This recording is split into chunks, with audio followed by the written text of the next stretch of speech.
తెలంగాణలో సరస్వతి నది పుష్కరాలు షురువైనాయి. జయశంకర్ భూపాలపల్లి జిల్లా కాళేశ్వరంలో మంత్రి శ్రీధర్ బాబు పూజలు చేసి పుష్కరాలను ప్రారంభం చేసిండు.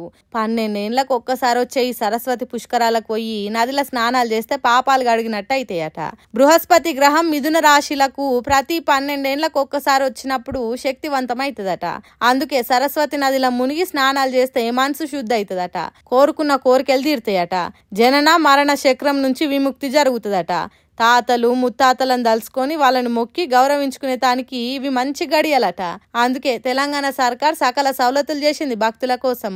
బుధవారం నాడు షురువైన ఈ పుష్కరాలు మే 26వ తారీఖు దాకా సాగుతాయి. కాబట్టి ప్రతిరోజు 1,00,000 కంటే ఎక్కువ మంది వస్తారని 35 కోట్లు ఖర్చు చేసి మంచి ఏర్పాట్లు చేసిందట. తాగే నీళ్లు, చెత్తాచెదారం సాపు చేసుడు, పుష్కర ఘాట్లు కట్టుడు, కాళేశ్వరం పోయే రోడ్లను మంచిగా చేసుడు, కార్లకు, బండ్లకు, బస్సులకు పార్కింగ్ సౌలతులు, తెలంగాణ రాష్ట్రం నలుమూలల నుంచి ఆర్టీసీ బస్సులు నడిచేటట్టు, వచ్చిన భక్తులు ఉండేటానికి టెంట్లతోని టెంట్ సిటీ చేసిందట. ఇట్లా అన్ని తీర్ల ఏర్పాటు చేసిందట సర్కారు. ముఖ్యమంత్రి రేవంత్ రెడ్డి గురువారం ఇంటిలిపాదితోని సరస్వతి పుష్కరాల పూజలు చేసిండు. కాబట్టి సరస్వతి పుష్కరాలకు పోయి స్నానాలు చేసి శుద్ధి గాండ్రి అని పబ్లిక్ ను కోరుతున్నది తెలంగాణ సర్కారు. ఏమంటున్నాం, వీళ్ళు చూసుకొని పోయిరారిగా.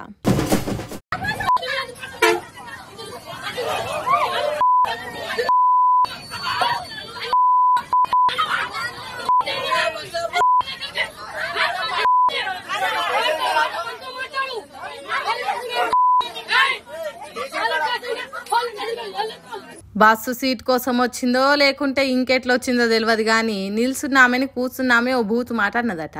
ఇంకేమున్నది, నన్ను అట్లా అంటవా, నన్ను అంటవా అని నెత్తెంటికెళ్ళి వట్టిడవలేదు. ఎక్కువ తక్కువ మాట్లాడుతున్నావేందే అని చెంప మీద షెటేల్న కొట్టింది.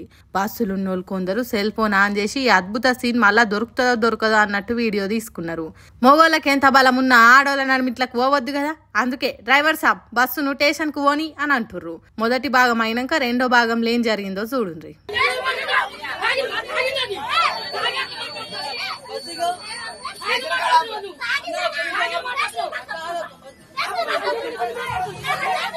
అబ్బరా కొడుక, ఎంత మాట అన్నది. సూటుల నిలబడ్డ మీద ఆగిందట.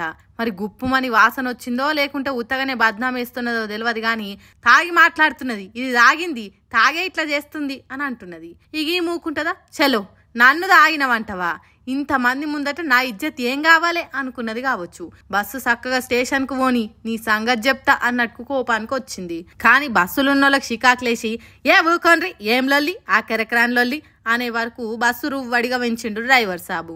కొద్దిగా లొల్లి తగ్గినట్టు అయింది కానీ దెబ్బలు తిన్నామెకి అందరి ముంగట నాదానైన బాధ ఉంటది కదా. మళ్ళా రెచ్చగొట్టింది వెనకకు పోయినామెను.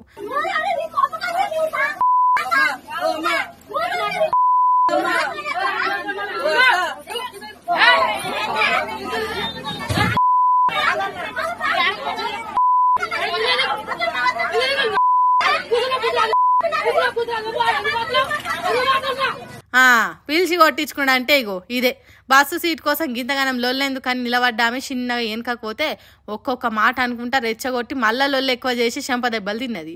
అట్లనైనా ఆగుతుందా అంటే నా నోటికి పవర్ ఎక్కువ అన్నట్టు స్పీడ్ పెంచింది. బస్సు భద్రాచలం పోయినాక నిన్ను పండబెట్టి దొక్కుతా అంటున్నది. చూస్తే ఊరభిష్కాంత్ ఉన్నది. ఇప్పటికే 2 సార్లు దెబ్బలు తిన్నది. ఆయన ఆగుతలేదు, మాటలు అనకుంటూ ఊకుంటలేదు. మళ్ళా గయ్యమని లేచింది.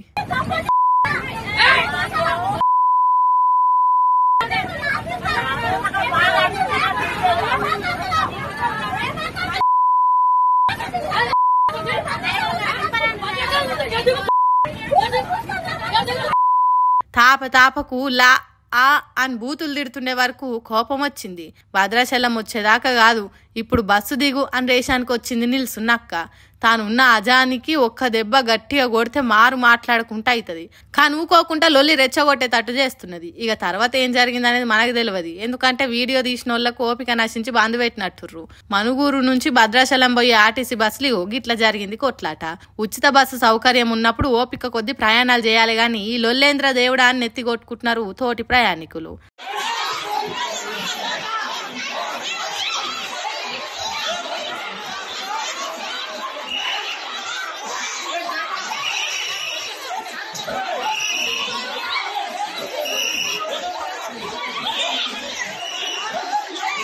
భద్రాచలంకు పోతున్న బస్సులు ఇట్లుంటే యాదగిరిగుట్ట లక్ష్మీ నరసింహస్వామి గుడి బస్టాండ్ కాడ ఎట్లయిందో చూడుండ్రి. బస్సు ఎక్కే కాడ ఏదో తక్లీఫ్ జరిగిందట. ఇంకేమున్నది, ఇగో గిట్ల పొట్టు కొట్టుకున్నారు. జనాలకు పుక్యానికే బస్సు సౌలతులు పెడితే ఓపికలే లేకుండా పోతున్నాయి. నేనంటే నేను అన్నట్టు పొట్టు కోపాలు వస్తున్నాయి. ఏందో ఏమో పొన్రి బస్సులలో ఉచిత పథకాలు బంద్ పెట్టి బస్సుల రేట్లు పెంచితే అప్పుడు రోగం తిరుగుతుంది కావచ్చు.